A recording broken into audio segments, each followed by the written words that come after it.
அடுத்ததாக இந்த இஸ்லாத்தின் ஆதாரத்தை பேசும் பொழுதெல்லாம் இந்த மார்க் அறிஞர்கள் என்ன செய்வாங்க, மக்கள்கிட்ட குரான் ஹதீஸ்ன்னு சொல்லும் பொழுது இவங்க குரான் ஹதீஸுங்கிறாங்க, ஆனால் இஸ்லாத்தின் ஆதாரம் 4: குரானு, ஹதீஸு, இஜ்மா, கியாஸ். இப்படி சொல்லுவார்கள். யார்? ஷாஃபியாக இருந்தாலும், ஹனஃபியாக இருந்தாலும், மாலிக்கியாக இருந்தாலும், ஹம்பலியாக இருந்தாலும், எல்லா குரூப்பில் உள்ளவங்களாக இருந்தாலும் என்ன செய்வாங்க, இஸ்லாத்தின் ஆதாரம் 4 அப்படிம்பாங்க. குரான் இஸ்லாத்தின் ஆதாரம் என்பதற்கு நம்ம சொன்ன உரைகளில் உங்களுக்கு போதுமான ஆதாரத்தை சொல்லிட்டோம். ஹதீஸ் இஸ்லாத்தினுடைய ஆதாரம் என்பதற்கு சான்றுகளை உங்களுக்கு சொல்லியாச்சு, நபியையும் பின்பற்றி தான் ஆகணும்னு. இஜ்மா இஸ்லாத்தினுடைய ஆதாரம் அப்படிங்கிறாங்கல்ல, அது என்ன இஜ்மா அப்படின்னா, இஜ்மாங்கிற சொல்லுக்கு ஏகமனதான முடிவு என்று அர்த்தம், நேரடி அர்த்தம். இஜ்மா என்றால் ஏகமனதா எல்லாருமா சேர்ந்து எடுக்கிற முடிவுக்கு பேர் என்னது? இஜ்மா. இந்த சொல்லுக்கு அர்த்தம். அப்போ இவங்க என்ன சொல்கிறாங்கன்னு கேட்டால், குரானில் இல்லை, ஹதீஸில் இல்லை, நம்ம எல்லாருமா கூடி ஒரு முடிவு எடுக்கிறோம், அதுவும் ஆதாரம். எல்லாருமா கூடி நமக்கு முன்னாடி முடிவு எடுத்துட்டாங்கன்னு சொன்னால் பின்னாடி வரவங்க மறுக்கக்கூடாது. போன நூற்றாண்டு எல்லாருமா கூடி இது வந்து ஹலாலு அப்படின்னு சொல்லிட்டாங்கன்னு வைங்க, அது ஹலால் தான். குரானை எப்படி மறுக்கக்கூடாதோ, ஹதீஸை எப்படி மறுக்கக்கூடாதோ, அது மாதிரி இஜ்மாவை மறுக்கக்கூடாது. இஜ்மா என்பது இஸ்லாத்தினுடைய மூல ஆதாரம் அப்படின்றது, அதுக்காக தான் இஜ்மாங்கிற சொல்கிறாங்க. இப்போ அதில் நிறைய விஷயங்கள் இருக்குது. முதல்ல எல்லாரும் கூடி எடுக்கிறது மார்க்க ஆதாரம் ஆகிறதுக்கு இஸ்லாத்தில் கிரவுண்ட் இருக்குதா? இல்லவே இல்லை. அல்லாஹ் குரானில் என்ன சொல்கிறான்னு கேட்டால் 5:3 சொல்கிறான். 5வது அத்தியாயம் 3வது வசனத்தில் சொல்கிறான், அல் யௌம அக்மல்து லக்கும் தீனக்கும், இன்றைய தினம் உங்கள் மார்க்கத்தை நான் முழுமையாக்கி விட்டேன். அப்போ அல்லாஹ் முழுமையாக்கின பிறகு பிற்காலத்தில் முடிவெடுக்க என்ன மிச்சம் இருக்குது? அது அல்லது முழுமையாக்கியாச்சு, சொல்ல வேண்டியெல்லாம் சொல்லியாச்சு. அப்போ அனைத்தையும் அல்லாஹ் வந்து நமக்கு சட்டமாக தந்த பிறகு பிற்காலத்தில் வர்ற பிரச்சனையாக இருந்தாலும் அதற்கான தீர்வு குரானில் இருக்கிறது, ஹதீஸில் இருக்கிறது. இல்லாட்டி உலகத்தெல்லாம் கூடி முடிவெடுப்போன்னு ஏன் சொல்கிற? இருக்குது, அனைத்தும் இருக்கிறது. அப்போ இந்த ஒரு குரான் வசனத்துக்கு இஜ்மா என்று சொல்வார்களே, ஆனால் மார்க்கம் முழுமை அடையலைங்கிறாங்க. இந்த வசனத்தை மறுக்கிறார்கள். அல்லாஹ் முழுமையாக்கியதா சொல்கிறான், அதெல்லாம் ஆக கிடையாது. ஒவ்வொரு காலத்தில் நாங்களாக சேர்ந்து முடிவெடுக்கக்கூடிய விஷயங்கள்லாம் இருக்கிறது, அதை அல்லாஹ் குறை வச்சு தான். அப்போ எப்படி நீங்கள் இது சொல்கிறீங்க? இஜ்மாண்டு வார்த்தையை சொல்லும் பொழுது அல்லாஹ்வையில நீங்கள் குறை சொல்கிறீங்க. ஏகமனதாக நம்மளாம் மார்க்கத்தை முடிவெடுக்கலாம்னா அப்போ அந்த மார்க்கத்தில் தரலையா நமக்கு? அல்லாஹ்வுடைய ரசூல் நமக்கு அனைத்தையும் முழுமையாக விளக்கவில்லையா? அவங்க எதுவும் குறை வச்சுட்டாங்களா? இல்லை. இன்னும் சொல்ல போனால் அல்லாஹ் குர்ஆன்ல என்ன சொல்கிறான், வமாக்கான ரப்புக்க நசியா, 19வது அத்தியாயத்தில் 64 வசனத்தில் சொல்கிறான், உமது இறைவன் எதை மறக்கிறவன் கிடையாது. இதை மறக்கிற இறைவனாக இருந்தால் கூட சரி, அல்லாஹ் சரி 4 விஷயம் மறந்துருப்பாப்பா, நம்ம கண்டுபிடிச்சோன்னு சொல்லலாம். இறைவன் மறக்கிறவனா? அப்போ அல்லாஹ் வந்து எதையும் மறக்க மாட்டான். 1000 விஷயத்தை சொல்ல நினச்சி ஒரு 900 சொல்லிட்டு ஒரு 100 எல்லாம் மறந்துட்டு அப்படி விட்டுருந்தான்னு சொன்னால் அந்த 100 நம்ம கண்டுபிடிக்கலாம். அவன் யார்? அவன் எதையும் மறக்கவும் மாட்டான், முழுமையாகவும் ஆக்கிட்டேங்கிறான். நம்ம கூட முழுமையாக்கிட்டோங்கிறதுக்கு சொல்லும்போது ஒரு முழுமையாகாத முழுமைன்னு சொல்லுவோம். நம்ம என்ன செய்வோம், ஒரு 3/4 டம்ளரில் தண்ணி இருந்தால் ஃபுல்லாக இருக்குமோ. அல்லாஹ் சொல்கிறான்னு என்ன செய்யணும், நிறைய ஃபுல்லாகவே இருக்கணும். ஒரு சின்ன ஒரு சொட்டு போடுற கூட இடம் இல்லாட்டி தான் ஃபுல்லாகிடுச்சு நல்லா சொல்லுவான். அல்லாஹ் ஒன்றை முழுமையாக்குவதாக சொல்வதற்கு, மனுஷன் ஒன்றை முழுமையாக சொல்வதற்கு என்ன இருக்குது? அதுக்கு அர்த்தம் இருக்குது. நிறைய குடத்து நிறைய தண்ணி இருக்குமோ, குடத்து நிறைய தண்ணி இருக்கு, 3/4 இருந்தால் அப்படி சொல்லுவோம். குளம் நிறைஞ்சு கிடக்குமோ, நிறைஞ்சு மேலே ததுமிக்கு நிற்குமா? இருக்காது. அப்போ நிறைய என்கிற அர்த்தத்தை, நிறைய அதிகம்ங்கிற அர்த்தத்துக்கு என்ன செய்வோம், நிரம்பி இருக்குது, நிரப்பமாக இருக்குது அப்படின்னு நம்ம சொல்லுவோம். மனிதன் அல்லாஹ்வுடைய இதில் அந்த அர்த்தம்லாம் கிடையாது. அல்லாஹ் இதை முழுமையாக்கினான் என்று சொன்னால் எந்த இப்போ உலகம் அழிகிற காலம் வரைக்கும் யாரும் மார்க்க சம்பந்தமாக முடிவெடுக்கிறதுக்கு தேவையில்லை. எந்த ஒரு பிரச்சனை மிச்சம் வைக்கவில்லை, எல்லாமே சொல்லி முடித்தாகிவிட்டது. அதுக்குள்ளே தான் போய் தேடணும். நீ புதுசாக ஒரு பிரச்சனை உனக்கு வந்தாலும் நீ நான் கூடி ஓட்டெடுப்பு நடத்தலாம் எடுக்க முடியாது. இதுக்கு முடிவெடுப்பதை பற்றி குர்ஆனில் ஏதாவது இருக்குதா? இதை பற்றி முடிவெடுப்பதற்கு ஏதுவான வசன ஹதீஸுகள் இருக்குதா? அப்படி தான் தேடணும், தேடினால் கிடைக்கும். அப்போ அதுதான் அல்லாஹ்வுடைய மார்க்கம் முழுமையானதுக்கு அர்த்தம். அப்போ யாரெல்லாம் இஜ்மான்னு சொல்லுகிறார்களோ அவர்கள் எல்லாருமே என்ன முதல்ல குற்றச்சாட்டு வைக்கிறார்கள், அதாவது அல்லாஹ் இந்த மார்க்கத்தை குறை வைத்திருக்கிறான், ஃபுல்லாக தரலை, எல்லா விஷயங்களையும் சொல்லிடலை, அவன் சொல்லாத மார்க்க விஷயமே இருக்கிறது, அதை நாமளாக கூடி என்ன செய்யலாம், முடிவெடுத்துக் கொள்ளலாம். இது சரியா? அப்போ அல்லாஹ்வையே ஒரு குறை சொல்லக்கூடிய ஒரு சித்தாந்தம் இஸ்லாத்தின் மூல ஆதாரமா? இஜ்மான்னு நீ எப்போ ஏற்றுக்கிட்டியோ அப்போவே ரெண்டையும் மறுத்துட்டப்ப. இஜ்மான்னு 3வது ஆதாரம் இருக்குன்னு ஒருத்தன் சொன்னாலேயே அவன் குரானையும் மறுக்கிறான்னு அர்த்தம். குரான் முழுசா இல்லைங்கிறான். குரான் முழுமையாக எல்லாம் சொல்லிட்டு அல்லாஹ் சொல்கிறான், அந்த வசனத்தை மறுக்கிறான். ஒரு வசனத்தை மறுத்தால் குரானை தான் மறுக்கிறான் அவன். அப்போ அல்லாஹ் இதை மறக்க மாட்டான் என்பதை மறுக்கிறான். அதே மாதிரி இன்னும் சொல்ல போனால் அல்லாஹ் ஒரு விஷயத்தை விளங்கி கொள்ளுங்களேன். இப்போ வந்து இஜ்மாங்கிறாங்கல்ல, ஏகபித்த முடிவு. இப்போ 4 விஷயம் தான் அதில் இஜ்மாவில் இருக்க முடியும். ஒன்று, அல்லாஹ் வந்து ஒன்றை ஹலால் ஆக்கியிருப்பான், சரியா? அது பின்னாடி வந்தவங்க அது ஹலால் இல்லைன்னு சொல்லணும். அதுதான் இஜ்மா. இஜ்மா அப்படி தானே வரும். ஒன்று அல்லாஹ் ஹலால்னு சொல்லியிருப்பான். அப்போ ஹலாலாக ஆக்கிய ஒன்றை பின்னாடி வந்தவங்க என்ன செய்யணும்? ஹராமுன்னு சொல்லணும். இப்படி செய்ய முடியுமா? செய்ய முடியாது. சரி, அல்லாஹ் வந்து ஹராமுன்னு சொல்லியிருப்பான் சில விஷயங்களை, அதை வந்து பின்னாடி வரவங்க ஹலால் ஆக்குவாங்க. அது செய்ய முடியுமா? அதுவும் செய்ய முடியாது. அல்லாஹ் கடமைன்னு ஆக்கியிருப்பான், பின்னாடி வந்து எல்லாரும் கூடி கடமை இல்லைன்னு ஆக்குவீங்களா? அல்லாஹ் கடமை இல்லைன்னு சிலதை விட்டுருப்பான், பின்னாடி வரலாம் கடமைன்னு ஆக்கிடுவீங்களா? நீங்கள் நாளில் எந்த இஜ்மா செஞ்சாலுமே அல்லாவோட மோதுறீங்க. அல்லாஹ் ஒன்றே ஹலால் என்று சொன்னதை நாங்கள் பின்னாடி மாற்றி ஹராமாக்குவோம். ஹலால்னா எதை தடுக்காமல் விட்டாலும் அது ஹலால் தரேன். அல்லாஹ் சில விஷயங்களை ஹராமாக்கி விட்டு மற்றதெல்லாம் விட்டுருவாங்க. 4 விஷயத்தை சொன்னாடா 4 தவிர எல்லாம் ஹலால்னு அர்த்தம். ஆட்டு திங்கலாம், மாட்டு திங்கலாம், கொக்கு திங்கலாம், குருவி திங்கலாம், பட்டியல் போட முடியுமா? குர்ஆன் அளவுக்கு 100 எழுதணும், அவ்வளோ இருக்குது திங்கிறதாமா. அப்போ உலகத்தில் திங்கக்கூடிய பிராணிகள் அவ்வளோ இருக்கும் பொழுது பன்னியை திங்காத, நாயை திங்காத, 4 விஷயம் முடிச்சிடலாம், அவ்வளோதான். மீதியெல்லாம் திண்டுக்கன்னு அர்த்தம். 4 விஷயம் 10 விஷயம் திங்காத நல்லா சொல்லிட்டான்னு சொன்னால் எதை தடுத்திருக்கிறானோ அதை தவிர மற்ற எல்லாம் ஹலால் அப்படின்னு இருக்கும்போது நீனா ஒரு பறவை பிடிச்சிட்டே ஹராமுங்கிற. அல்லாஹ் தான் ஹலாலை ஹராம் ஆக்காமல் விட்டுட்டான்ல. ஹராம ஆக்காமல் அல்லாஹ் ஒன்றை விட்டால் அது ஹலால். அந்த ஹலாலை நீங்கள்லாம் கூட ஹராமாக்க போகிறீங்களா? இஜ்மாக்கு என்ன கிரவுண்டு, என்ன வேலை இருக்குது? அதே மாதிரி இபாதத்து, வணக்க வழிபாடுன்னு இருக்குது. வணக்க வழிபாடுலையுமா குறை இந்த உலக விஷயத்தில் 1-2 நம்ம கண்டுபிடிக்கிற விஷயங்கள் எல்லாம் விட்டு வச்சுருக்கிறோம், மார்க்க சம்மந்தம் இல்லாத விஷயங்களை. மார்க்கத்திலையுமா அது இருக்கிற இபாதத்து அதுலேயுமா இருக்குது, அதுலேயுமா எல்லாம் குறை வச்சுட்டான். அப்போ மேராஜ் நோம்புன்னு எல்லாரும் கூடி முடிவு எடுத்துட்டாங்கன்னா அது மார்க்கமாயிரும். எதுக்கு இந்த எஜ்மா கொண்டு வர்றாங்க?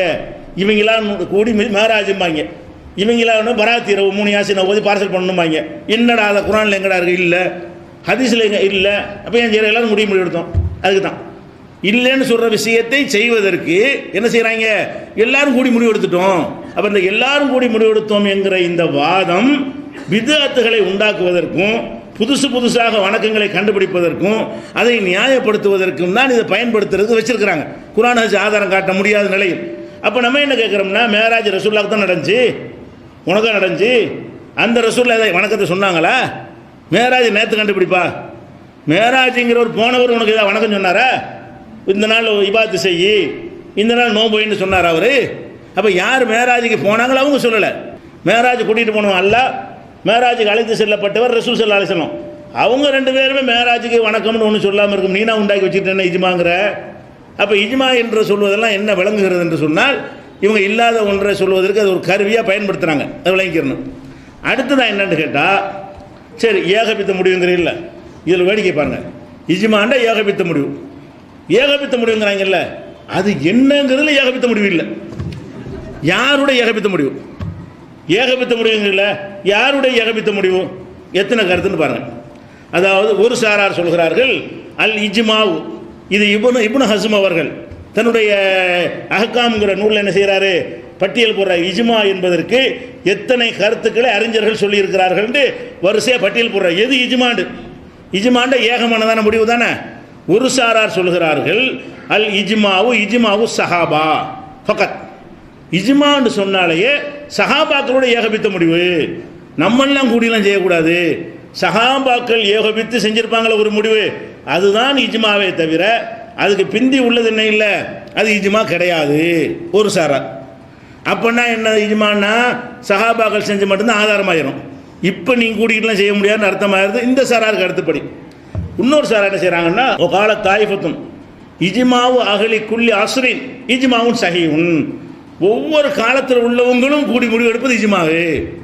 ஒரு சாரார் சொல்கிறாங்க சஹாபாக்கள் செஞ்சது மட்டும்தான், அதுக்கு பிந்தி இஜ்மா கிடையாது. அவங்க காலத்தில் கூடிய ஒரு சட்டத்தை முடிவெடுத்திருப்பார்களே ஆனால் அதை எடுத்துக்கொள்ளலாம். நமக்கு அதுவும் இல்லைன்னு தான் நம்ம சொல்கிறோம். அவங்க கருத்துப்படி இஜ்மாங்கிறதுக்கு வியாக்கியானம் கொடுக்குறவங்களில் ஒரு சாரார் சஹாபாக்களுடைய இஜ்மாவு தான் இஜ்மாவு, ஏகமானதான முடிவு, மற்றதெல்லாம் கிடையாதுன்ட்டாங்க. இன்னொரு சாரார் என்ன சொல்கிறாங்கன்னு கேட்டால், இன்னைக்கு வரைக்கும் செய்யலாங்கிறாங்க.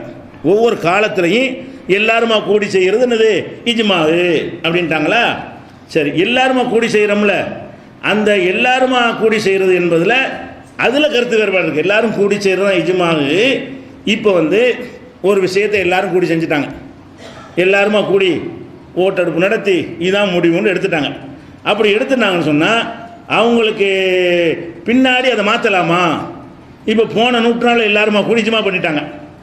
இப்போ நம்மளாம் கூடி வேறு ஒரு ஐடியா வருது, நம்மளும் இஜ்மா தானே, அவங்க ஒரு இஜ்மா பண்ணிட்டாங்க, இது ஹலால்ண்டு பேச்சுக்கு. ஹிஜ்ரி 500 எல்லாரும் கூடி என்ன செய்கிறாங்க, இஜ்மா முடிவுன்னு எடுத்துட்டாங்க. 600 வர்ற மக்கள்லாம் யோசிக்கிறாங்க, கிறுக்கு பிள்ளை சரியாக எடுக்கலை, நீங்களாம் என்ன சொல்றீங்க, ஆமாம் மாற்றி தான் ஆகணும், அதில் இஜ்மா வருது. இப்போ எல்லாரும் இப்போ இந்த இஜ்மா செல்லுமா, ஏற்கனவே இஜ்மா செஞ்சேன் அதுவும் இஜ்மா தான், அவங்க செஞ்ச தப்புண்டுங்கிற கருத்தை அடுத்த இஜ்மாவுக்கு வர்றாங்க, அது செல்லுமான்னு கேட்டால் அது செல்லாது. முதல்ல உள்ளவனை தான் முன்னிருமே. 500 செஞ்சான் பாருங்க, அவன் தான் 600 செய்யக்கூடாது. அதில் போன நூற்றாண்டில் ஒரு முடிவு அதில் செய்யப்பட்டு இருந்தால் அடுத்த நூற்றாண்டில் உள்ளவங்க என்ன செய்யக்கூடாது, இஜ்மா இது ஒரு சாராருடைய கருத்து. இன்னொரு சார் என்ன செய்கிறாங்கன்னு கேட்டால் மாற்றலாம், அவனுக்கு அது இஜ்மா, நமக்கு இது இஜ்மா. அவன் 500 எடுத்த முடிவு 500 செஞ்சுட்டு போய்ட்டோம், 600 உள்ளவன் 600 செஞ்சுட்டு போயிடுவோம், நமக்கு அவங்க இது கட்டுப்படுத்தாது, நம்ம செய்யணும். ஒரு கண்டிஷன் என்னன்னு கேட்டால் அந்த முடிவு எடுத்தாங்கல்ல அதில் ஒருத்தன் கூட மிச்சமாக இருக்கக்கூடாது. அதாவது முடிவெடுத்த 1,00,000 பேர் முடிவெடுத்தாங்கன்னு வைங்களேன், 50 பேர் மூத்தா போகணும், ஒருத்தனுமே இல்லைன்னு தொடச்சி எல்லா பேரும் செத்து போயிருப்பாங்க அப்படின்னு சொல்லி ஒரு 100 வருஷமாக ஆயிருக்கணும். ஒரு 50 வருஷத்தில் செய்ய முடியாது. இப்போ ஒரு நீங்கள் முடிவு எடுத்துட்டீங்கன்னா 50 வருஷத்தில் சில பேர் இருப்பான்ல, இப்போ ஒரு முடிவு எடுத்தோம்னு சொன்னால் ஒரு 50 வருஷம் கழிச்சு அதை மாற்றும் போது இந்த முடிவு எடுத்த சில பேர் அன்றைக்கி இருப்பாங்க. இன்றைக்கி ஒரு 20 வயசாக இருக்கிறவர் இன்றைக்கி 70 வயசாக இருப்பார். அப்போனா என்ன செய்யணும், அவங்களுக்கு ரைட்டு கிடையாது, 50 வருஷத்தில் முடியாது. ஒரு 150 வருஷம் ஆகும்போது 120 வருஷம்லாம் கூட வாழ்ந்துடுறாங்க. ஒரு கின்னஸில் சாதனை மாதிரி சில பேர் இருக்காங்க. அப்போ 120 வருஷம் கூட இருக்கிறது. அப்போ ஒரு முடிவு எடுத்தாங்கன்னு சொன்னால் ஒரு 120 வருஷத்துக்கு எண்ணி விட்டுட்டு அப்புறம் தான் அடுத்த முடிவு எடுக்கணும். அப்போ தான் 50 பேர் போயிருப்பான். அந்த முடிவு எடுத்ததில் ஒருத்த மிச்சமாக இருந்தாலும் அதை மாற்றக்கூடாது. எப்போடா 50 பேர் சாப்பிட்றாங்கன்னு பார்த்துட்டு தான் வியாக்கியானம், இஜ்மாவுக்கு வியாக்கியானம். இப்படி அதுக்கடுத்து என்ன செய்கிறாங்கன்னு கேட்டால் இஜ்மான்னு சொன்னால் அப்படிலாம் கிடையாது, மதீனாவாசிகள் செய்கிறது தான் இஜ்மாவு. இஜ்மாண்டா சஹாபாக்களும் கிடையாது, எல்லா காலமும் கிடையாது. மதீனாவில் ரசூல்லா இருந்தாங்க, அந்த மக்கள் தான் ரசூல்லா பார்த்தாங்க. மதீனாவில் இருந்த அந்த மக்கள் செஞ்சாங்கல்ல ரசூல்லா காலத்துக்கு அடுத்த தலைமுறை, மதீனாவில் வாழ்ந்த சஹாபாக்கள் எடுக்கிற முடிவு தான் இஜ்மா. எல்லா சஹாபியும் எடுக்கிற முடிவு இஜ்மா கிடையாது. அவங்களாம் இஸ்லா தலைவிட்டு கிராமங்களில் உட்காந்துருப்பாங்க, அவங்களும் ஒன்றும் தெரியாது. மதீனாவில் உட்காந்து ரசூல்லாவுடைய நல்லது கெட்ட அனைத்துலேயும் பங்கெடுத்து டெய்லி அவங்கள சந்தித்து கொண்டு இருந்த மக்கள் மதீனா மக்கள் தான். அவங்க எடுத்த முடிவு தான் இஜ்மாவை தவிர மதீனாக்காரங்க ஒரு முடிவு எடுத்துருக்கும் உலகமெல்லாம் சேர்ந்து வேறு முடிவு எடுத்தால் செல்லாது. இஜ்மாண்டா யாது மதீனா வாசிகள் செய்கிறது தான் இஜ்மா அப்படிங்கிறாங்க. இன்னொருத்தங்க என்ன செய்கிறாங்கன்னு கேட்டால் எல்லாருமே கூடுறாங்க ஒரு முடிவு எடுக்கிறதுக்காக வேண்டி. இப்போ நம்மளாம் கூடுறோன்னு வச்சுக்கிறீங்களேன், நம்மளாம் கூடும்போது இது செய்யலாமா அதை செய்யலாமான்னு கேட்குறோம். ஒரு 5 செய்யலான்னு வருது, ஒத்த கருத்து வரல. அதான் இது செய்யலாமா அதை செய்யலாமா 5 கருத்து வந்துருச்சுன்னு வைங்களேன், ஒரு முடிவுக்கு வரல. இப்போ என்ன இப்போங்கிற ஒரு இஜ்மா வருதான், 5 கருத்தை சொல்லிவிட்டாங்க. ஒருத்தன் இப்படிங்கிறான், ஒருத்தன் அப்படிங்கிறான், ஒருத்தன் இப்படிங்கிறான், இப்படி 5 கருத்தில் நிற்கிறோம். அப்போ என்ன செய்கிறாங்கன்னு கேட்டால் 6வது கருத்தை அடுத்து உள்ளன்னு சொல்லக்கூடாது. இந்த 5க்கு மேலே கிடையாதுன்னு நிஜமா ஆயிடுச்சுல. எப்படி 5 கருத்தை சொல்லிட்டீங்கன்னா 6வது கருத்து இல்லைன்னு தான் அர்த்தம். அப்போ ஒரு காலத்தில் எல்லாரும் மசோரா பண்ணி 5 கருத்தை சொல்வார்களே, ஆனால் அந்த 5இல் எதுங்கிற 2வது இருக்கட்டும், அந்த 5இல் ஒன்றைத்தான் பின்னாடி வர்றவங்க இஜ்மாவில் எடுத்துக்கொள்ளணுமே தவிர 6வது சொன்னீர்களே ஆனால் அந்த இஜ்மாவுக்கு மாற்றோம்.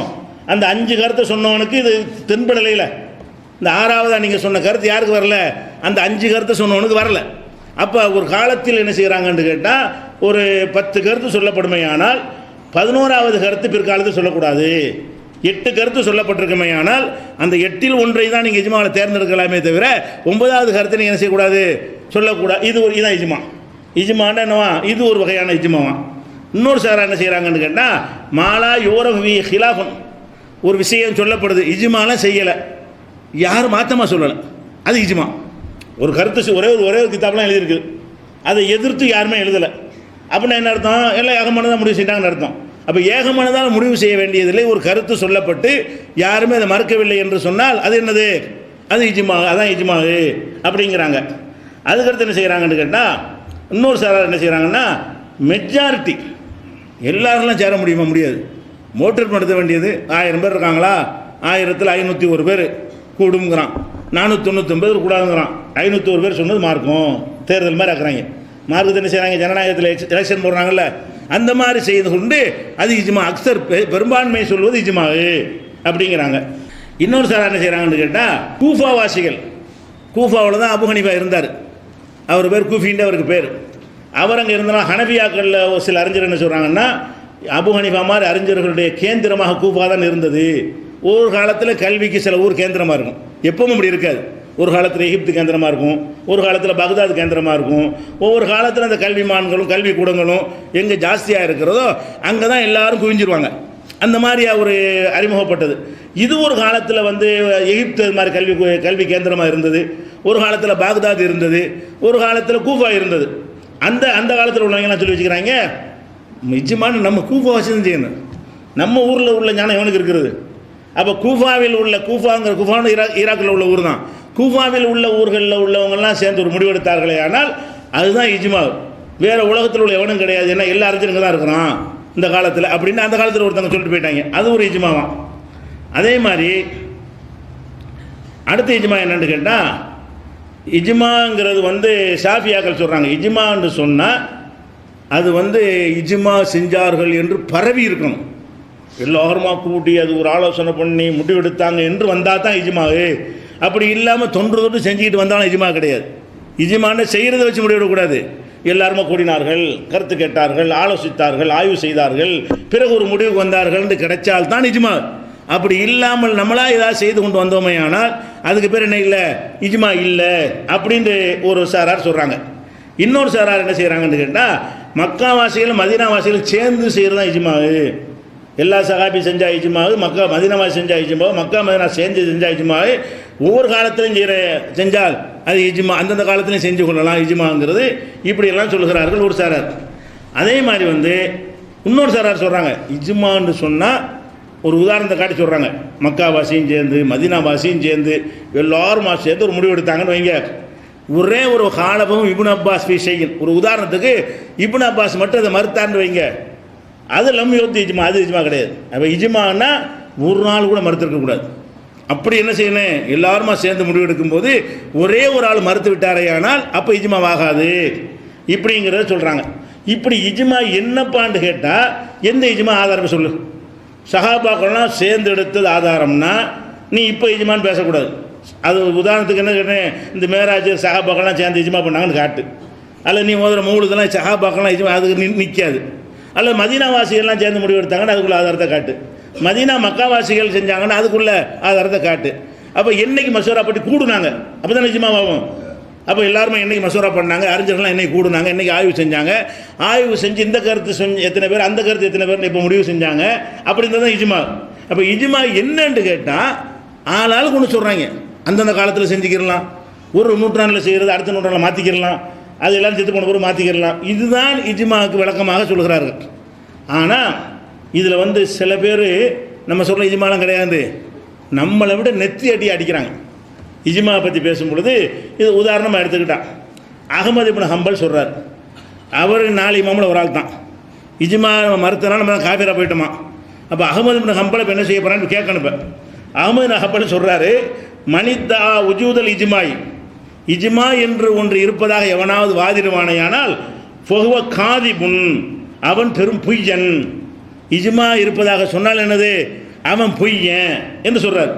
ஏன் பொய்யன்கிறார்னா, ஏகபித்த முடிவு என்று சொன்னால், இப்போ இந்த காலத்தில் ஏகபித்த முடிவு என்று சொன்னால் 200 கோடி மக்கள் நம்ம இருக்கிறோம் முஸ்லீம்கள். உலகத்தில் முஸ்லீம் எவ்வளோ இருக்கும், 200 கோடி பேர் நிற்கிறோம். இந்த 200 கோடி பேரையும் பார்த்து ஒருத்தட்டையா போய் ஓகேயா ஓகே இப்படி எடுத்தால் தான்டா இஜ்மா வரும், நீங்களா 10 பேர் உட்காந்து பேப்பர் எழுதணும்னு சொல்லி இஜ்மா ஆயிருமா, போய் தான் நீ சொல்கிற. நீங்கள் எப்போ எல்லாத்தையும் கருத்து கேட்ட, எந்த நூற்றாண்டில் எடுத்த முடிவாகவே இருக்கட்டும், நீங்களாம் மதீனாவில் 10 பேர் குடிக்கிறவங்க, ஒரு முடிவை எடுப்பீங்க, ஊரில் உள்ள 50 பேரையும் கருத்து கேட்டியா, உலகத்தில் 50 பேரையும் கேட்டியா. இப்போ சஹாபாக்கள் இஜ்மாண்டியா அதில் கலந்துட்டு லிஸ்ட்டு கொண்டா கையெழுத்து போட்டு காட்டு. சஹாபாக்கள்லாம் இஜ்மா செஞ்சாங்கண்டியில் என்னைக்கு கூடுனாங்க, அதில் 50 சஹாபாக்கள் இருந்தாங்களா, அதுக்குரிய ரிட்டர்ன் ஆதாரம் என்ன, அபூபக்கர் வந்தார், உமர் வந்தார், உஸ்மான் வந்தார், அப்படியும் காட்டு. எதை சஹாபி விட்டுருக்கான்னு பார்ப்போம். சஹாபாக்கள் இஜ்மான்னு சொன்னாலும் அது பொய் தான், அப்படி நடந்தது கிடையாது. தாபீன்கள்லாம் இஜ்மா செஞ்சாங்கன்றாலும் அதுவும் பொய் தான், நடந்தது கிடையாது. அப்போ இஜ்மா என்று சொல்வதாக ஏகமானதான முடிவு என்று ஒன்றை சொல்வதாக இருந்தால் ஒரு ஓட்டெடுப்பு கருத்து கணிப்பு நடத்தணுமா இல்லையா? இந்த கிரீஸில் கருத்து நடத்திருக்காங்களா இல்லையா? நடத்தி என்ன செய்கிறாங்க, கடனில் ஏமாற்றிட்டு போயிடும், கொடுக்க வேண்டியது தேவையில்லைன்னு ஓட்டெடுப்பு போட்டுறாங்க. இன்றைக்கி அது முடிவுன்னு சொல்லு, அது மெஜாரிட்டியில் செஞ்சுருக்கிறாங்க. அப்போ இஜ்மாங்கிறியப்பா இஜ்மா நடந்துச்சுன்னு ஏதாவது ஒரு மசாயிலுக்கு சொன்னால் அந்த மசாயிலில் அன்று வாழ்ந்த நீ யாரை வேண்டாலும் வச்சுக்க, சஹாபியா சஹாபின்ட்டு வச்சுக்க, எல்லா சஹாபின்னு சொன்னால் நிரூபி. தாபின்கிறியா அதை வச்சுக்க, எல்லா தாபியர் சொன்னாங்க லிஸ்ட்டை போட்டு இவ்வளோ தாபி தான் நீ வாழ்ந்தாங்க அவ்வளோ பேரும் சொன்னாங்கன்னு என் பட்டியலை காட்டுங்கிறார். யார்? அகமது இப்னு ஹம்பல் கேட்குறாரு.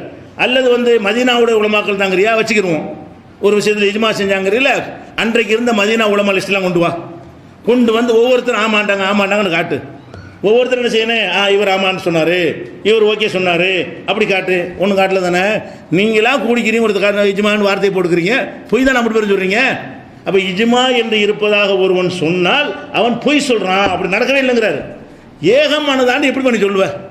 உலகத்தில் அத்தனை பேரையும் அறிந்து கொள்ளாமல் இப்படி ஏகமானதுங்கிறது. இப்போ நம்மளே ஒரு மெட்ராஸில் ஒரு முடிவு எடுக்கிறோம், நாங்களுக்குள்ளே கூடி ஓகே சொன்னால் ஏகமானது ஆயிருமா? நீங்கள் மட்டும்தானே இருக்கிறீங்க. இப்போ நீங்கள் மட்டும்தாங்க இருக்கிறீங்களா தமிழ்நாட்டில், இந்தியாவில்? அப்போ உங்கள்கிட்ட கருத்துக்கெல்லாம் கை தூக்கிட்டீங்க, முஸ்லீம்கள் ஏகமானதாக முடிவு செஞ்சு சொல்ல முடியுமா? பொய் தானே அது. முஸ்லீம்கள் ஏகமானதாக முடிவு செய்கிறாங்கன்னா முஸ்லீமை பூரா கூட்டு ஒரு இடத்துல, தமிழ்நாட்டு முஸ்லீம்கள் முடிவு செஞ்சாங்கன்னா கூட்டு தமிழ்நாட்டு முஸ்லீமெல்லாம் ஒருத்தங்க கூட வீட்டில் இருக்கக்கூடாது, 50 பேர் வந்துடணும், 50 பேரும் கையை தூக்கி பார்க்கணும். அப்படி சொல்லணும். எங்கேயாவது முஸ்லீமுக்கு போய் தேடிட்டு வரணும். ஒரு வீட்லையா போய் இந்த வந்திருக்கிறது எங்கேயா முஸ்லீம் இருக்கிறானா, இந்த மரீனா பீச்சில் கூடி இருக்காங்க 50 பேர் தானா, வேறு எங்கேயா வீட்டில் சந்தில் முதல் இருக்காங்கன்னா தேடி பார்க்கணுமா இல்லையா? ஒத்துருமே இல்லைங்க, எல்லா வீடும் காலி, எங்கேயுமே இல்லை, அப்போ தான் நீ இஜ்மான்னு சொல்லணும். அப்போ அவர் என்ன அழகாக கேட்குறாருன்னா, எல்லாரும் சேர்ந்து எப்படி சாத்தியமே இல்லையாப்பா, எப்போ எல்லாரும் சேர்ந்தாங்க?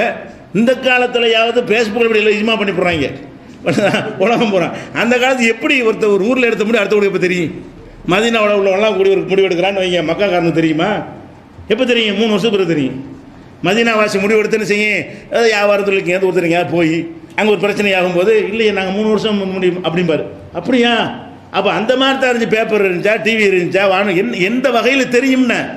ஏதாவது ஒரு ஊரில் பகதாதில் கூடிய முடிவு எடுக்கட்டுமே. அப்போ ஒரு காலத்தில் உள்ள அத்தனை பேர் முடிவு எடுக்கிறாங்கன்னா ஒவ்வொரு ஊரில் எடுக்கணுமா? நம்ம என்ன கேட்குறோம்? ஒவ்வொரு காலத்தில் எடுக்கிற முடிவு தானே. இப்போ காலம்னு எடுத்துக்கிட்டால் தமிழ்நாட்டில் நம்ம எடுக்கிறோம். தமிழ்நாட்டில் உள்ளவன்லாம் கூடி எடுத்தால் கேரளா கட்டுப்படுத்துமா? தமிழ்நாட்டில் உள்ளவன்லாம் கூடி இஜ்மா பண்ணிவிட்டோம். இது கேரளாக்காரனை கட்டுப்படுத்துமா? பதில் சொல்லு. கட்டுப்படுத்தும்னா அப்போ அவனையும் கூப்பிட்டு யார் இந்த முடிவு எடுத்தா? அப்படி நீங்கள் எல்லாம் கூட்டிகிட்டு இஜ்மாங்கிறீங்க. தமிழ்நாட்டிலே ஒருத்தர் கேள்வி கேட்பான், அது எப்படி வட மாவட்டம் தனியாகிடு, தென் மாவட்டம் தனியாக எடுமா ஒருத்தன்? அப்போ எப்படி நீங்கள் எடுப்பீங்க?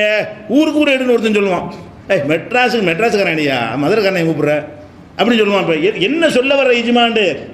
அப்போ இஜ்மா என்கிறதே முதல்ல கிடையவே கிடையாது, பொய், அப்படி நடக்காது என்று அகமது நம்பல் என்ன செய்யற பொய் என்கிறார். இதை விட நிலாம்னு ஒருத்தர் சொல்கிறாரு, இஜ்மா இருக்குது, அவர் தான் அதை விட நல்லா கொடுக்குறாரு. இஜ்மான்னு என்ன தெரியுமா? எத்தனை பேர் சொல்கிறாலும் பார்க்காதீங்க, குரானை ஆதாரத்தோடு ஒருத்தன் பேசினா அதை இஜ்மா, அவர் அடிக்கிறார். இந்த இஜ்மாக்காரங்களுக்கு இதை விட ஒரு மறுநாடி இருக்க முடியாது. இஜ்மான்னு ஒன்று இருக்குது. இஜ்மா என்று சொன்னால் அன் குல்லி கவுலின் காமத் ஹுஜ்ஜத்துஹு, எந்த சொல்லுக்கு ஆதாரம் இருக்கிறதோ அதான் இஜ்மா. 50 பேர் கூடாதுங்கிறாங்க, ஒருத்தன் இந்த குரானில் இருக்குங்கிறான், இதுதான் இஜ்மா. 50 பேர் இஜ்மா இல்லைங்கிறார் அவர். இஜ்மான என்ன? இதுதான் இஜ்மா ஆகணும். அவர் எதுக்கு சொல்ல வர்றாரு? இஜ்மா என்று நீங்களாம் வரக்கூடாது. எதில் நீ இஜ்மா வரணும்? ஏகபித்த கருத்து, அனைவரும் தங்களுடைய கருத்தை விட்டு இந்த ஒருத்தன் கருத்துக்கு வரணும். ஏன்? இந்த ஒருத்தன் தான் குரானில் உள்ளதை பேசுகிறான். எப்படி ரசூலுல்லாஹ் காலத்தில் அவங்க மரணித்த போது அனைத்து சஹாபாக்களும் மரணிக்கவில்லை என்று சொன்னார்களோ, ஒரே ஒருத்தர் மட்டும் மரணித்ததா சொன்னார், அதை இஜ்மா. அபூபக்கர் மட்டும்தானே சொன்னார் மரணித்து விட்டார்கள், மற்ற எல்லாரும் ரசூலுல்லாஹ் மௌத்தா போலன்னு சொன்னாங்கல்ல, அனைவரும் கூடி ஏகமானதாக வெட்டிடும் குத்திடும் நின்றாங்க.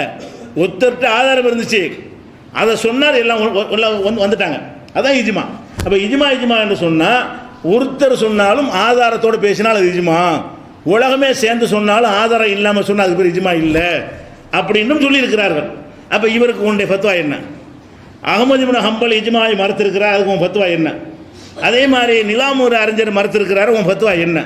சரி, உங்களுடைய சுன்னத் ஜமாத்துடைய கொள்கை பிரகாரம் இந்த இஜ்மாவில் எதை இஜ்மான்னு சொல்லுவீங்க?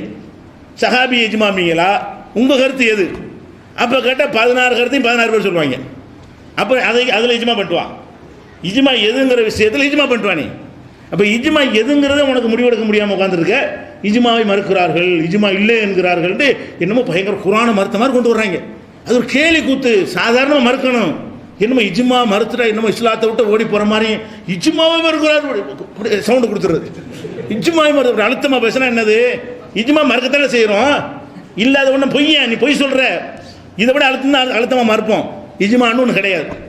அடுத்து என்னென்னு கேட்டால், சரி நான் கேட்குறேன், இஜ்மாங்கிறீல்ல, இஜ்மாங்கிறது ரசூலுல்லாஹ் காலத்தில் இருந்து இன்னைக்கு வரைக்கும் ஒரு உதாரணம் சொல்லி இஜ்மாவுக்கு.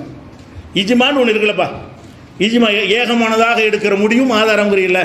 அப்போ ரசூலுல்லாஹ் மரணித்த காலத்தில் இருந்து இப்போ வாழ்ந்து கொண்டிருக்கிற இந்த காலம் வரைக்கும் இஜ்மாவில் எடுக்கப்பட்டதுக்கு உதாரணம் சொல்றா, ஒரு சட்டம் சொல்லு, இந்த விஷயத்தில் எல்லோரும் கூடி இஜ்மா ஒன்று சொல்லு.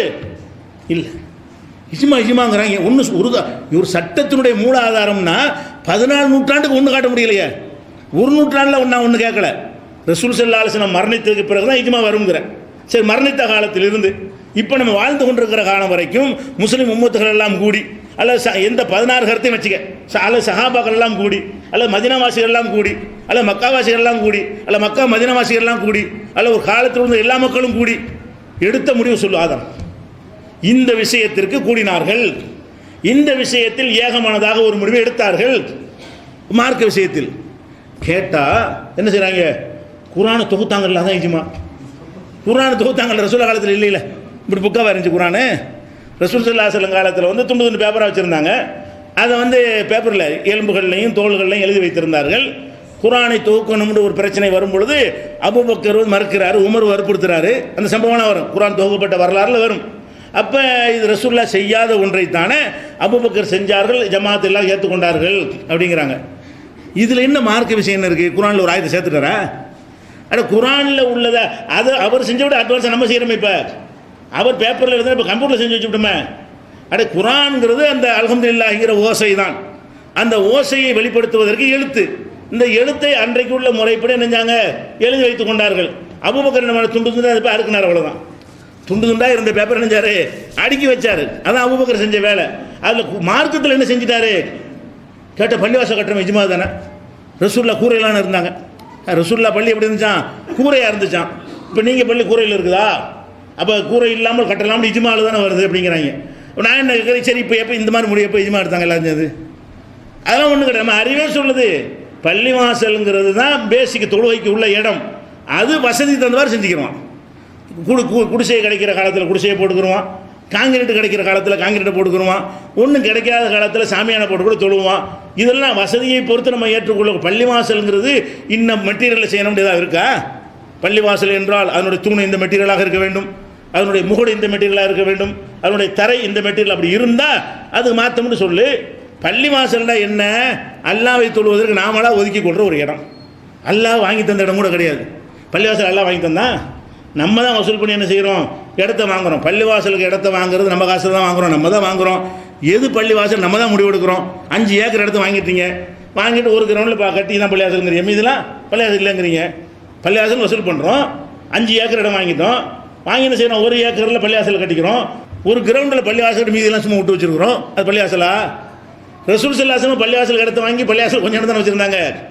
மீதி இடத்துல விளையாட்டுல இருந்துச்சு, ஜக்காத்து பொருளை குவிச்சு வச்சுருந்தாங்க, அதுக்கு இடம் இருந்துச்சு, தண்டனை நிறைவேற்ற இடம் பள்ளிக்குள்ளே தான் இருந்துச்சு. அதெல்லாம் பள்ளிவாசல் ஆக்கப்படலை.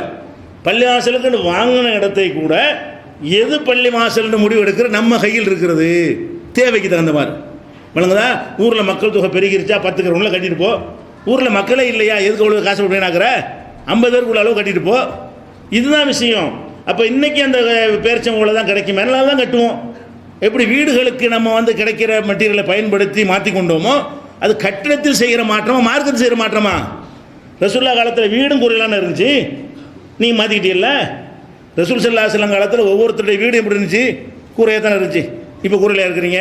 அப்போ கூரையை கட்டடமாக மாற்றியது மார்க்குங்கிற அடிப்படையில் மாற்றலை. இந்த காலத்தில் உள்ள வசதியை பயன்படுத்தி கொள்கிறோம்.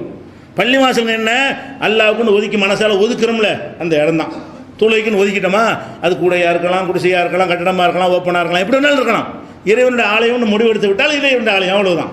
அப்போ என்ன செய்கிறாங்கன்னு கேட்டால், குர்ஆனை தொகுத்தது இஜ்மாவு, இஜ்மா இல்லாட்டி குர்ஆன் தொகுக்க முடியுமா கேட்குறாங்க. என்னோட மனப்பாடம் பண்ணி வச்சுருந்தாங்க, அதான் குர்ஆன் முடிஞ்சு வச்சு வேலை. மனப்பாடம் பண்ண எழுதி வச்சு அது இஜ்மா மார்க்கத்தில் செஞ்சுட்டாங்கன்னு அர்த்தமா? அல்லது எழுதுறதுக்கு பதிலாக கம்ப்யூட்டரில் டைப் பண்ணி வச்சுக்கிட்டா அவர் புதுசாக ஏதாவது செஞ்சுட்டான்னு அர்த்தமாகுமா? அல்ஹம்துங்கிற வேறு மாதிரி மாறி போயிடுமா? அப்போ மார்க்கத்தில் செஞ்ச இஜ்மா காட்டுன்னு கேட்டால் குர்ஆனை தொகுத்தது ஆதாரம். குர்ஆனை தொகுத்தது எங்கே தொகுத்து? குர்ஆனை தொகுத்து மார்க்கத்தில் என்ன செஞ்சாங்க? குர்ஆனில் உண்டாக்கணும்னு சொல்லி ஒரு ஆயத்தை சேர்த்தாங்க, ஒரு ஆயத்தை நீக்கினாங்க, 114 சூறா 2 சூறா கழிச்சு விட்டாங்கன்னு சொல்லி இஜ்மான்னு சொல்லுவோம். அப்படி சொன்னால் அன்றைக்கே காலி பண்ணியிருப்பாங்க மக்கள்லாம். சொல்லியிருக்க முடியுமா? குர்ஆன் 2 நீக்க முடியுமா? அப்போ அந்த மார்க்கம் அவ்வளோ பாதுகாப்பாக இருந்திருக்கிறது. இவங்க நிர்வாகத்துக்கு செய்கிற உலக ஏற்பாடு, உலகத்தில் செய்யக்கூடிய வசதிகள் இருக்குல்ல, அந்த காலத்தில் எலும்பு தோல்லான செஞ்சாங்க. எலும்பும் தோல்லையும் தான் செஞ்சாங்க, எழுதி வைத்து கொண்டாங்க. அகலமான எலும்புகள்லையும் தோள்களில் எழுதி வைத்து கொண்டார்கள். நீங்கள் எழுதி வச்சுக்கிறீங்க இப்போ பேப்பரில். அப்போ நீங்கள் எல்லாம் சேர்ந்து இஜ்மா பண்ணி நடத்துமா? இப்போ அபூபக்கர் செஞ்ச வேலையை விட அட்வான்ஸ் வேலை நீங்கள் செஞ்சுருக்கிறீங்களே. அப்போ இதுக்கு என்ன அர்த்தம்? அந்த காலத்தில் அது கிடைச்சி அதை பயன்படுத்தினாங்க, இந்த காலத்தில் இது கிடைச்சி இதை பயன்படுத்தினாங்க. ட்ரெஸ்லேருந்து எல்லாத்துலேருந்து பயன்படுத்திட்டு இருக்கிறோம். பேனாவை பயன்படுத்துகிறோம், தொட்டு தொட்டு எழுதிட்டு இருந்தாங்க. இப்போ தொட்டு தொட்டு எழுதிட்டு இருக்கிறோம் இல்லை, அது அந்த மாதிரி பயன்படுத்திட்டு போகிறது தானாங்க இது. அப்போ இஜ்மாங்கிறது வந்து நடக்குன்னு சொன்னார்களே, ஆனால் ஒரே ஒரு மசாலாவுக்கு, ஒரே ஒரு சட்டத்திற்கு இந்த விஷயம் ஹலால் ஹலால் என்று எல்லாரும் முடிவெடுத்தோம் சொல்லு பார்ப்போம். இந்த விஷயம் ஹராம் என்று நாங்கள் மார்க்க விஷயத்தில் ஒட்டகத்தில் போகலாமா, காரில் அதெல்லாம் பேசக்கூடாது. ஒட்டகத்தில் போனார்கள், நீ காரில் போகலாமா, இதெல்லாம் கேட்குறாங்க. இதெல்லாம் மார்க்கமா? ஒட்டகத்தில் ரசூல்லா இருந்தால் கூட கார்லாம் போயிருப்பாங்க. காருங்கிறது உலகத்தில் உள்ள ஒரு வசதிகள் கூடும் கிறகும் மாற்றிக்கிட்டே இருக்கும். அந்த வசதிகளை அந்த காலத்தில் உள்ள மக்கள் பயன்படுத்திக் கொள்வார்கள். மார்க்க விஷயத்தான் பேசுகிறோம், மார்க்கத்துக்கு தான் இஜ்மா இருக்காங்கிற டாபிக் வர்றோம். உலகத்துக்கு இஜ்மா பண்ண நாங்கள் மறுக்கவே இல்லை. எல்லாருமா சேர்ந்து தான் ஒருத்தர் ஆட்சியை கொண்டாந்து வைக்கிறீங்க. இஜ்மா தான் அது.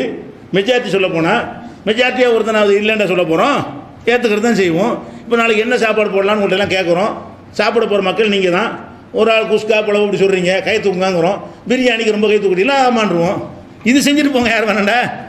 இது மக்கள்கிட்ட கேளுங்க, அவங்க சாப்பிட்றவங்க முடியாது. தீன் வந்து இவங்க முடிவா? 2 ரக்காத்து 4 ரக்காத்து உள்ளதா? என்ன ஓதுறது உங்கள் கையில் அதெல்லாம் இருக்கிறது? என்னைக்கு நோன்பு வைக்கிறது அதெல்லாம் உங்கள் கையிலையா இருக்கிறது? அப்போ நம்ம கையில் உள்ள விஷயத்திற்கு நீங்கள் இஜ்மா பண்ணுங்க.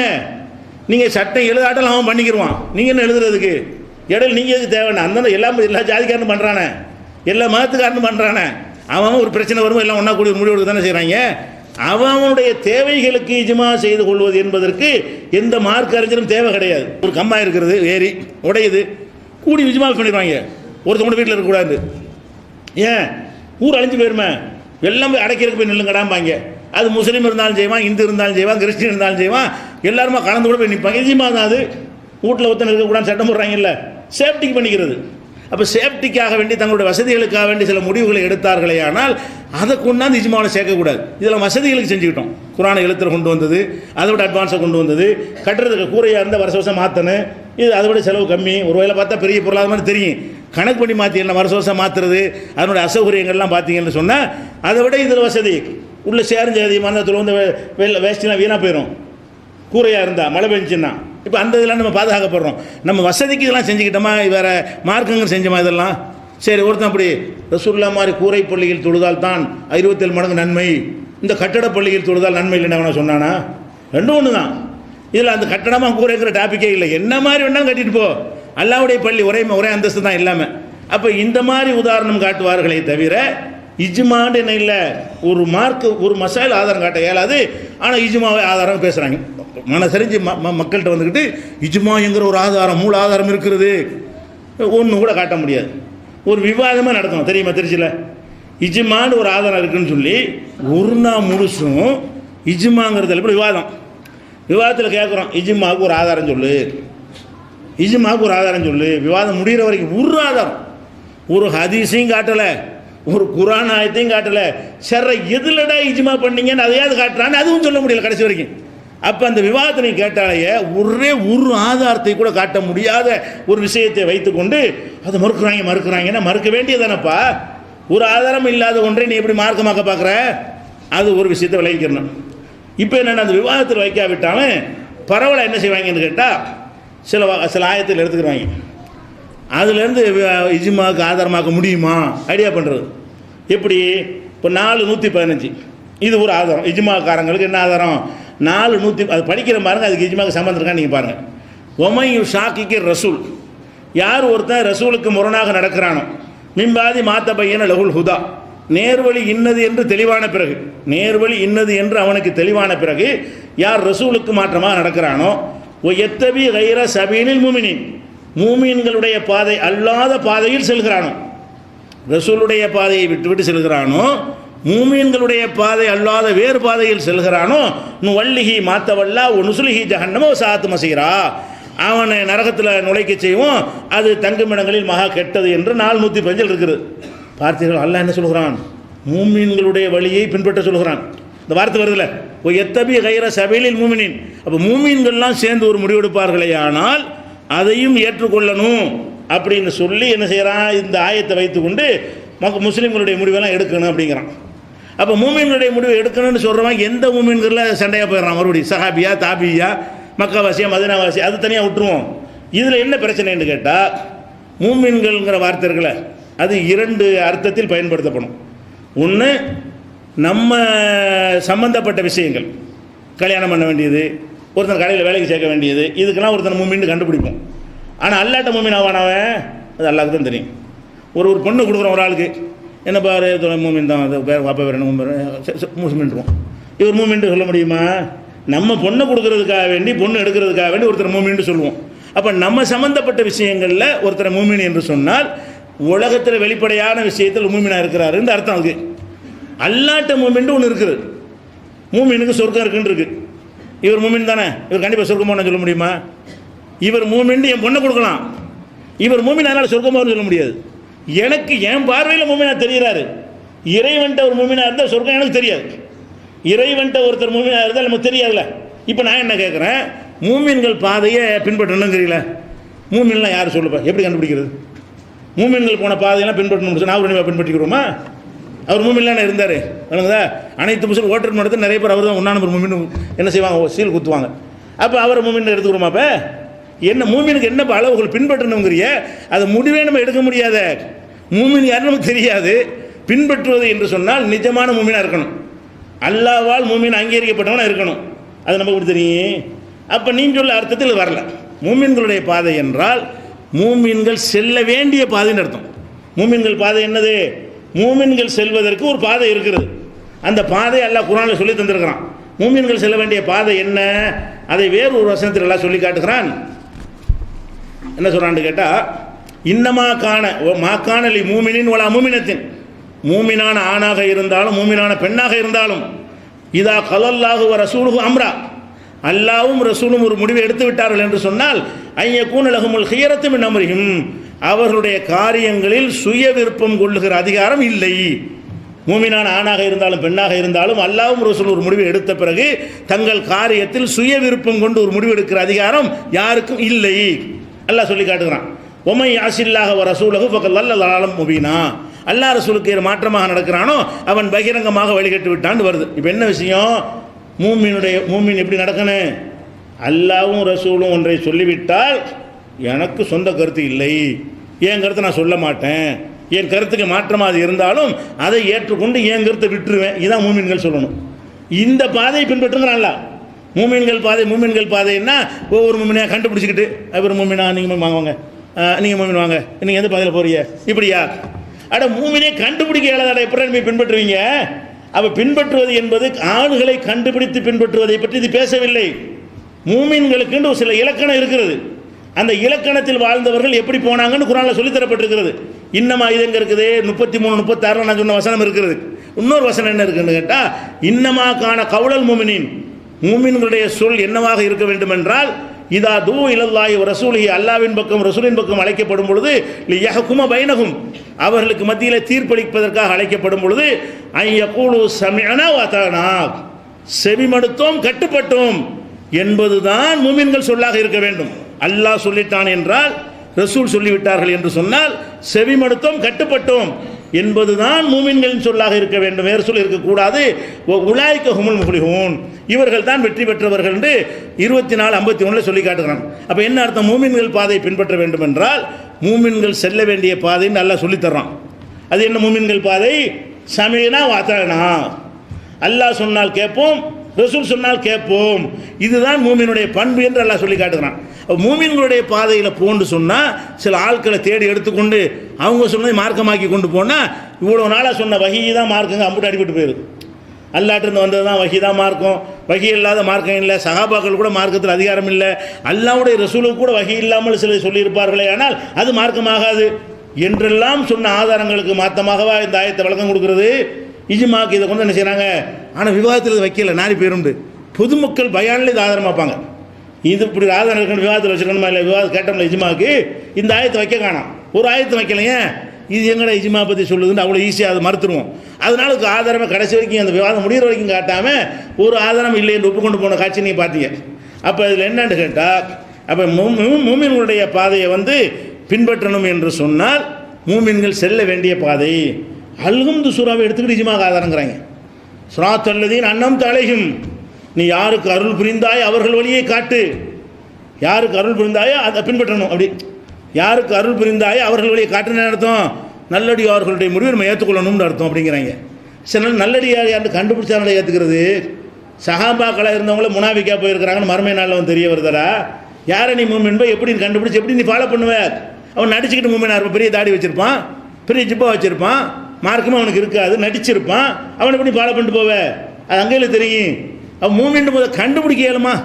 இயலாது. யார் இறைவனுக்கு ஒப்பான மூமின் கண்டுபிடிச்சாதானே ஒரு ஃபாலோ பண்ணுற விஷயம் வரும். அப்போ கண்டுபிடித்து ஃபாலோ பண்ணுற விஷயத்தை இது சொல்லவில்லை, கண்டுபிடிக்காமல் ஃபாலோ பண்ணுற விஷயத்தை சொல்லுகிறது. கண்டுபிடிக்காமல் ஃபாலோ பண்ணுற எப்படி? மூமினுடைய பண்பு என்ன? பண்பை கண்டுபிடிக்கலாம். மூமினுடைய பண்பு என்ன? அல்லாஹ்வும் ரசூலும் சொல்லிவிட்டால் ஆமன்னா சல்லம்னா, என் நம்பிக்கை கொண்டும் கட்டுப்பட்டோம், சமயனா அத்தனா செவியொற்றும் கட்டுப்பட்டோம்னு சொல்லணும். இந்த பண்பில் யார் நடக்கிறார்களோ அவர்களைத்தான் அங்கே சொல்கிறது. மூமின்கள் பாதை என்று சொன்னால் மூமின்கள் செல்வதற்கு ஏற்ற பாதை, மூமின்கள் செல்ல வேண்டும் என்று அல்லாஹ் படித்து தந்திருக்கிற பாதைன்னு அர்த்தம். இது ஒரு இஜ்மாவுக்கு ஆதாரம். அதே மாதிரி என்ன செய்கிறாங்கன்னு கேட்டால் இன்னொரு ஆயத்திற்கு ஒசாபி கூனல் அவ்வளவு மினல் முஹாஜிரின் உல் அன்சார், முஹாஜிர்கள் அன்சார்கள் முந்தி போனாங்கல்ல அவர்களும் ஒல்லதி நத்தபவுகும் இஹ்சான், நல்ல முறையில் அவர்களை பின்பற்றி சென்றார்களே அவர்களையும் ரலியல்லாஹு அன்ஹும் அல்லாஹ் பொருந்தி கொண்டான். அது ஆரம்ப சஹாபாக்களையும் அல்லாஹ் பொருந்தி கொண்டான். அவங்களை பின்பற்றினார்களே அடுத்த தலைமுறை சஹாபாக்கள், இரண்டாம் தலைமுறை சஹாபாக்கள், அவங்களே எல்லாம் பொருந்தி கொண்டான்னு வருது ஒரு வசனம். இது 9:100 வருது. இதுக்கு வியாக்கியானம் என்ன சொல்கிறாங்க? பார்த்தீங்களா, முந்தி சென்ற சஹாபாக்களை பிந்தி சென்ற சஹாபாக்கள் பின்பற்றினார்கள். அப்போ என்ன அர்த்தம்? அந்த ஈஜ்மா அவங்க முடிவு எடுத்துக்கொண்டார்கள் அப்படிங்கிறாங்க. இதெல்லாம் ரசூல்லா இருக்கும்போது நடக்குது. இவன் தான் சொல்கிறான் ரசூல்லா காலத்தில் இஜ்மா இல்லைங்கிறான். இவன் இந்த ஆயத்தை காட்டலாமா? இவனே என்ன சொல்கிறான்னா இஜ்மா எப்போ வருங்கிறான்? ரசூல்லா காலத்துக்கு பிந்தி தான் வருங்கிறான். ரசூல் இருக்கும்போது வகி இறங்குது. வேற யாருக்கு வந்துச்சு? ரசூலுக்கு இந்த ஆயத்து இறங்குதுன்னு சொன்னால் இது ரசூல் காலத்தில் நடக்குதுன்னு அர்த்தம்.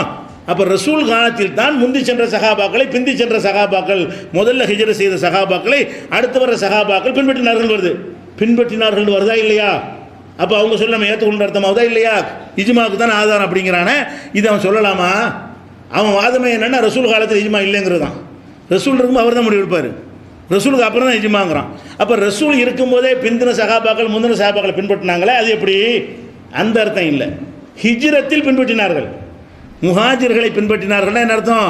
ஹிஜ்ரத்தில் பின்பற்றுவது.